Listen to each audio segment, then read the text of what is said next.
The syndicated columnist and best-selling author Molly Ivins has died at the age of 62. She passed away last night in her home in Austin, Texas, following a long bout with breast cancer. Her weekly column appeared in over 400 newspapers, making her the most widely read progressive columnist in the country. Now, the thing about W is when he misspeaks himself, you usually know what he's trying to say. Unless he's having a real bad day, you can tell what he meant to say, even if he got some of the words a little bit wrong. They're very, very funny as the father-son pair. The old man is clearly more at home in the world, a man of wider perspective and vision. W, again, is the little more narrow, a little more of the Texas provincialism keeps showing. Always reminds me of every guy I've ever had dinner with at the Midland Petroleum Club. You know, you come away saying, gosh, what a swell bunch of fellows. Thank God they're not running the world. In the 4 years since his arrest, Sami Al-Arian has never conducted a broadcast interview, until now. In this Democracy Now! Exclusive, we speak with Sami Al-Arian from prison. He called us yesterday from the Northern Neck Regional Jail in Warsaw, Virginia. Well, I believe that freedom and human dignity are more precious than life itself. In essence, I'm taking a principled stand that I'm willing to endure whatever it takes to win my freedom. I'm also protesting the continuous harassment campaign by the government against me because of my political beliefs.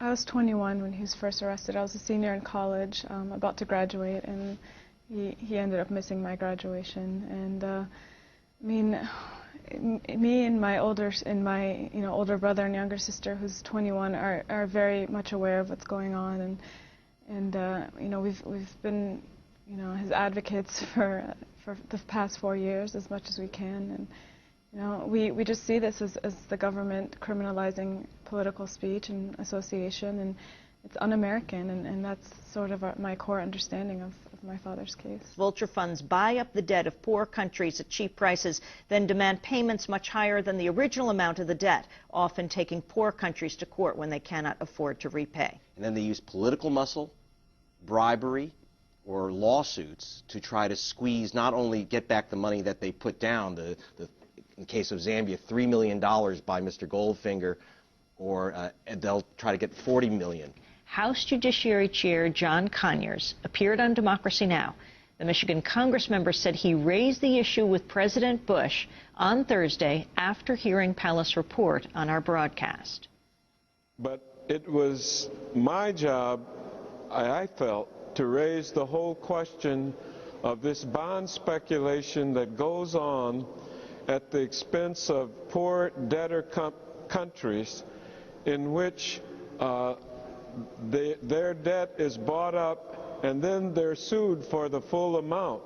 It's bought up at pennies on the dollar, and then they're sued. And I wanted to thank you for revealing this to us, because it allowed me to ask President Bush two questions. One about Paul Singer and Michael Sheehan, and two, whether he would be willing to stop this incredible misuse of our government's charity toward funding aid to our poor nations. The Washington Post is reporting the U.S. Army's top medical facility, the Walter Reed Army Medical Center, has turned into a, quote, virtual town of desperation and dysfunction. The paper reports finding hospital rooms infested with mouse droppings, cockroaches, stained carpets, rodents, and black mold. On the worst days, soldiers say they feel like they're living a chapter of Catch-22. I still have problems actually believing what I encountered was actually true. But fortunately, I was caught in I actually found myself in a system that basically, as far as treating soldiers, was illegal and unethical. As far as for myself, trying to receive the proper and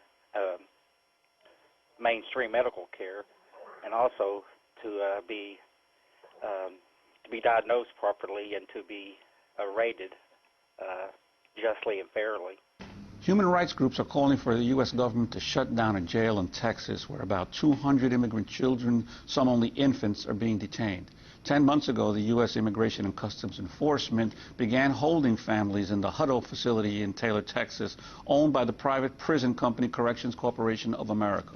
Many of the families held at the facility are seeking asylum in the United States. We have just gotten a call from the Hutto detention facility. We're joined on the phone by an Iranian immigrant named Majid from inside the Hutto detention center in Taylor, Texas. He, his wife, his 9-year-old son, Kevin, have been held at the center for the past 19 days. They brought us here to Hutto detention center. And here we are in the same part but different room. My wife and my son is room, but it's toilet inside the room, uncovered toilet. My son has asthma, and it's very bad smell comes here. It's very horrible here, and we are very bad situation. We need help. Can you put your son Kevin on? He's standing next to you, 9 years old. Yes. Just hold on, please. Thank you. We're talking to Majid and Kevin in the Hutto Detention Center that's run by the Corrections Corporation of America in Taylor, Texas. Hi, Kevin. How are you? Not good. And Kevin, where are you staying at night? Are you with your parents, or are they locking you up separately? I'm with my parents, but we're in separate rooms. In separate rooms? Yeah. And are they letting you? Are you getting any kind of education, or are you just sitting in your cell all day? We're sitting in the cell all day. What do you want to do now, Kevin? I want to be free. I want to go outside. I want to go to school. I want to be in my homeland, Canada.